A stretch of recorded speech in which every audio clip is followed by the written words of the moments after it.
هلفان الله يهنيك، والله والله العظيم يا عطر.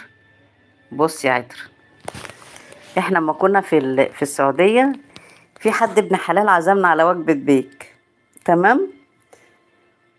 وانا كنت انا كنت لسه واكله، كنت لسه متغديه يعني. فمسكنا وجبه البيك دي، خدت منها واحده بس عشان اكبر بخاطر الناس اللي عزموا علينا. وخدنا خدنا الشنطتين الوجبتين، انا ومنى. قلت لها هي الحاجه منى امين، قلت لها يا منى طلعهم لنا فوق على بال ايه ما نطلع. تمام. على بال ما طلعنا لقينا الناس اللي في الغرفه معانا خدوا الوجبتين. في واحده كانت معانا معاها ابنها وجوزها، خدت الوجبتين واديتهم لابنها وجوزها. انا طلعت اقول لهم طب فين، طب فين يا جماعه الاسم ان انا اللي معزومه، طب فين الحاجه الساقعه؟